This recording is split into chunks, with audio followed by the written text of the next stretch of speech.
Hi. All right, guys, let's talk about the heart today. Remember the five things I like to talk about: the heart, sex, brains, looks, money, right? We talked about looks, we talked about sex, the brain.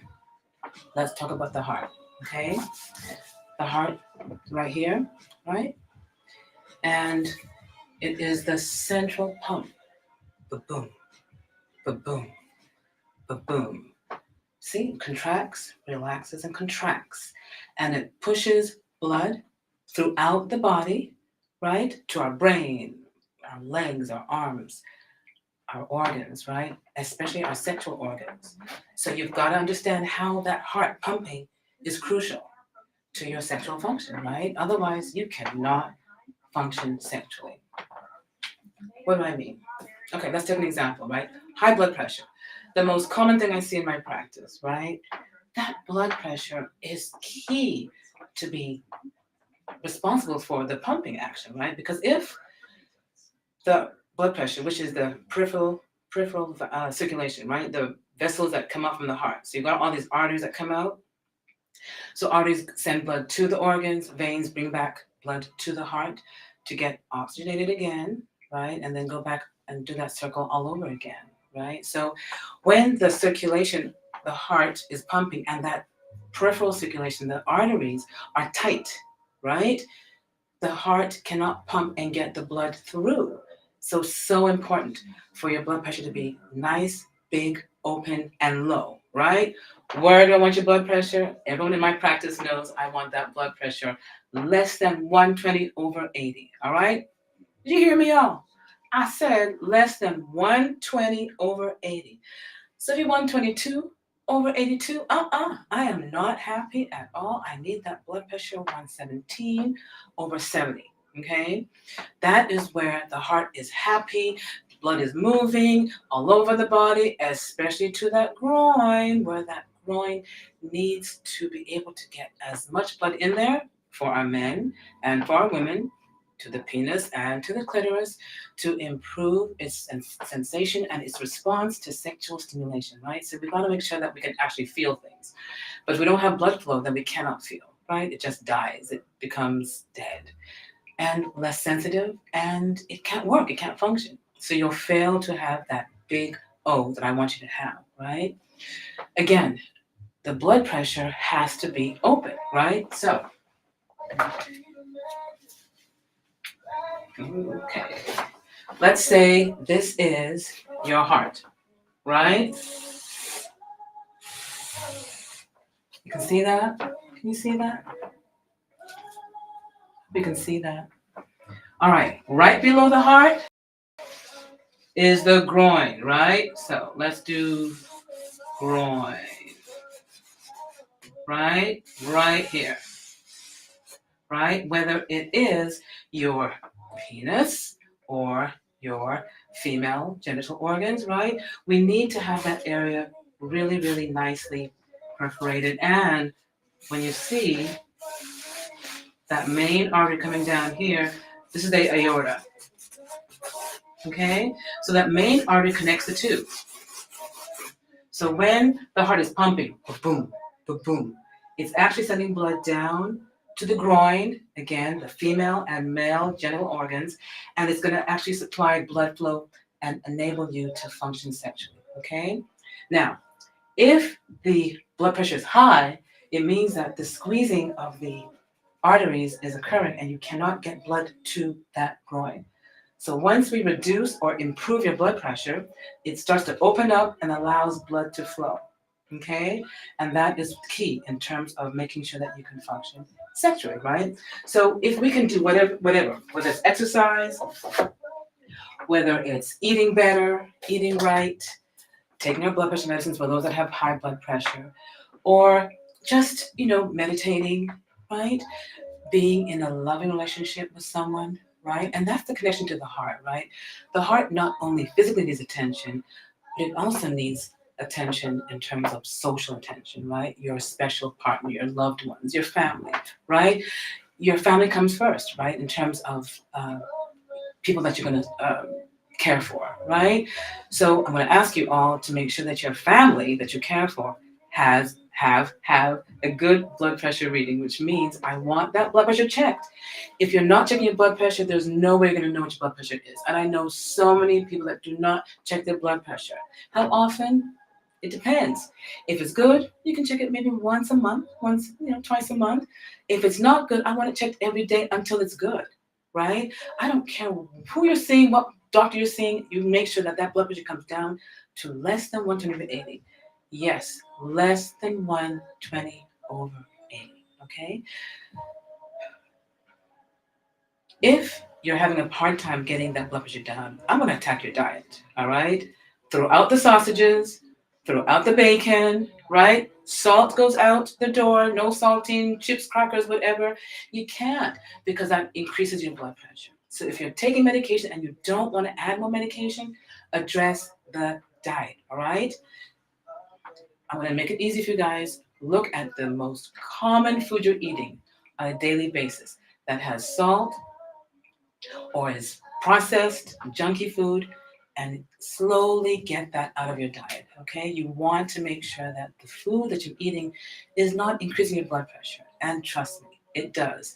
And remember, it takes about a month to get that out of your system. So don't think if you stop taking the food right now it's going to get better within a day or two. No, it takes about a month for your body to now adjust to the newly addressed circulation that doesn't have all that fatty food in it, right? So we've got to get rid of that fatty food. And when we can change that diet, again, blood pressure will come down. If it doesn't, add the exercise, right? You always want to do exercise anyway. But do the exercise and make sure that you're doing things that will help circulation. But make sure you check with your doctor. Make sure you can exercise if you have any issues, medical issues. But you want to make sure that blood pressure comes down, again, less than 120/70. Again, 117 over 77, 78 is ideal. Okay, so that heart has to pump, and when it pumps, blood will just go quickly to everywhere, including the groin, and you'll be able to function like a champ. Okay, all right.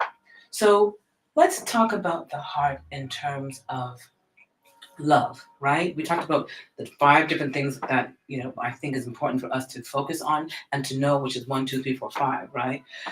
So let's talk about heart in terms of love. We know function is important, but what about love in terms of what love is, right? Are you being loved? Are you giving love? So that love, which we all sort of want to know, am I in love or am I not in love? Does he love me? Does he not love me? Does she love me? Does she not love me? It's important for you to understand what love is, okay? And now I am not going to tell you what love is in terms of the true definition. Why? Because it's so complicated. But I'm going to tell you some of the criteria that you have to have in love, right? Number 1, you've got to be able to communicate. Communication is key. If you're not communicating, which means you're telling your partner what pleases you and what does not please you in the bedroom. I'm focusing on heart sexual function, so just know that that's where I'm going with this.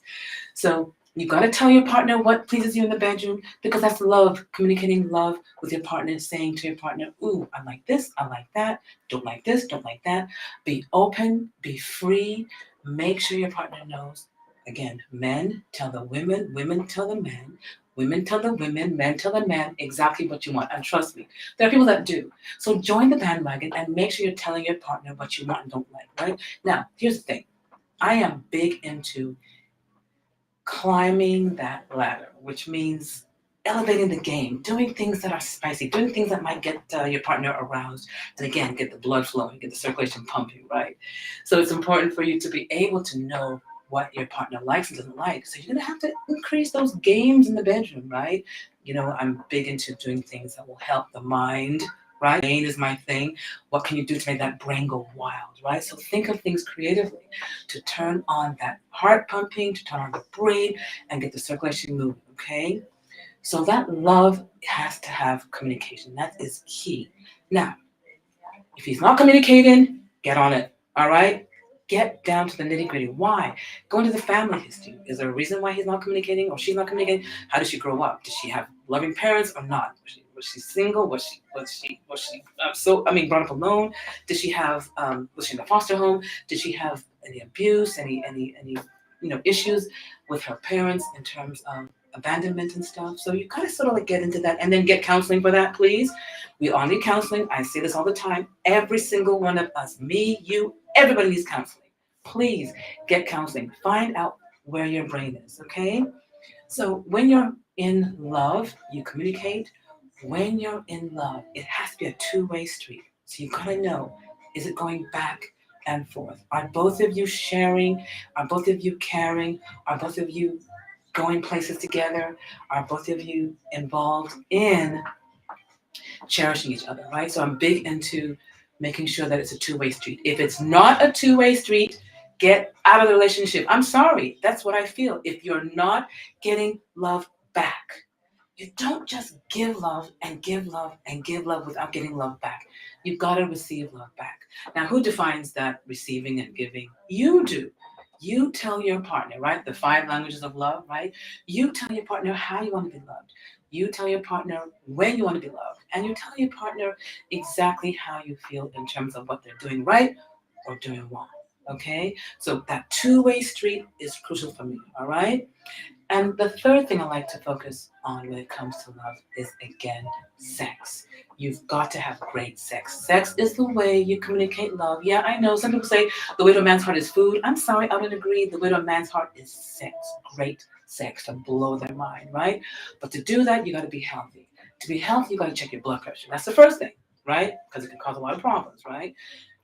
Check your health. Get that physical. Get that EKG. Get that urine test. Get that prostate check, you guys. Get the colonoscopy for those that are above 45 now, right? We want that colonoscopy to make sure there's nothing in the colon. Get that physical. Please, you guys. We want you around.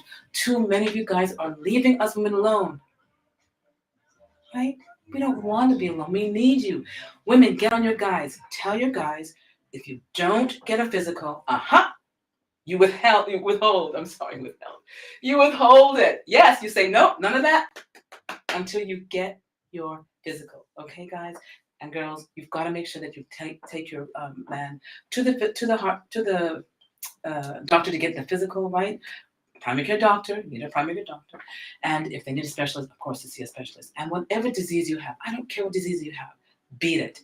Think of how you can make that blood pressure come down by changing your diet, exercising, lifestyle modifications, and yes, vitamins and supplements. We can go into that some other time. But the most important thing is, how is your blood pressure today? Because it affects your heart. A lot of things affect your heart. Smoking, right? Stop smoking, guys. Alcohol. Be careful with the alcohol. Please be careful with alcohol. And drugs. Please stay away from drugs. Okay.